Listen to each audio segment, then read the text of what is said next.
qu'est-ce que vous aviez en tête quand vous avez inventé ce projet artistique? Qu'est-ce que vous vouliez dire finalement sur le transhumanisme? Quel est votre regard d'artiste sur cette question?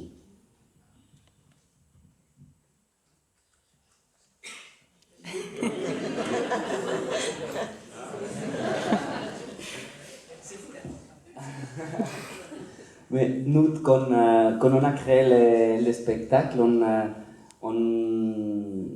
a voulu juste se baser, on s'est interrogé par rapport au transhumanisme qui nous interpellait beaucoup. On l'a découvert avec une émission de radio et on a commencé à chercher plus. On a été dans un congrès transhumaniste en France qui organise Technoprog tous les ans en novembre, je pense.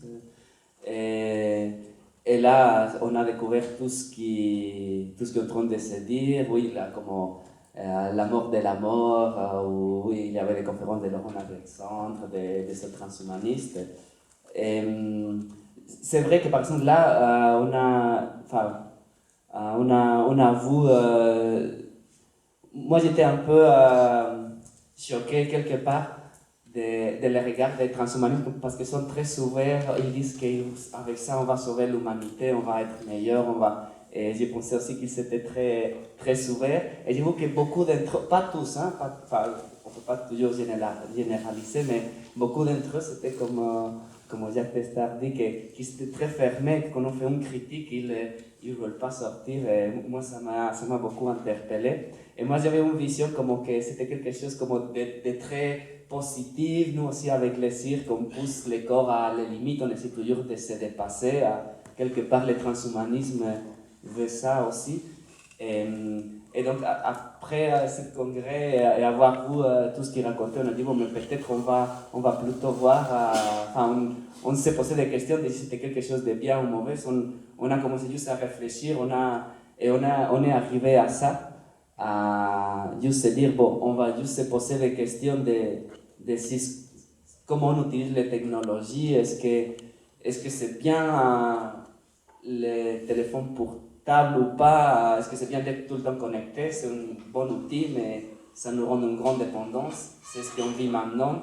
Donc dans le futur, si on est comme ça aussi avec cette technologie, est-ce que c'est bien ou est-ce que ça va poser un problème?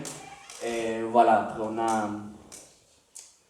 on voulait juste faire quelque chose pour que les gens se posent, pas donner des réponses, pas dire que ça c'est le futur, pas dire qu'on va arriver à ça, sinon que c'est peut-être ouvrir un questionnement. Oui, ouvrir un peu un questionnement pour la manière d'utiliser ces nouvelles technologies qui vont venir, parce que depuis que l'homme a découvert le feu, il n'a fait qu'évoluer, que devenir plus technique, plus technologie.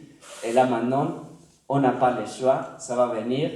Tout le monde peut dire, oui, on a le choix, mais qui n'achète pas un téléphone portable pour ne pas être connecté? C'est pas vrai, on n'a pas le choix, on est obligé de l'avoir et on est obligé presque de répondre à la minute parce que nous nous dit, mais pourquoi tu veux un téléphone portable? Donc, quand ça va venir, on sera là, on devra les utiliser, sinon on sera les derniers, on sera les moins forts, les moins intelligents, les moins... Donc, comment on va utiliser tout ça pour que la société devienne meilleure et pas qu'on oublie les côtés humains, qu'on a nos émotions, notre altruisme, voilà.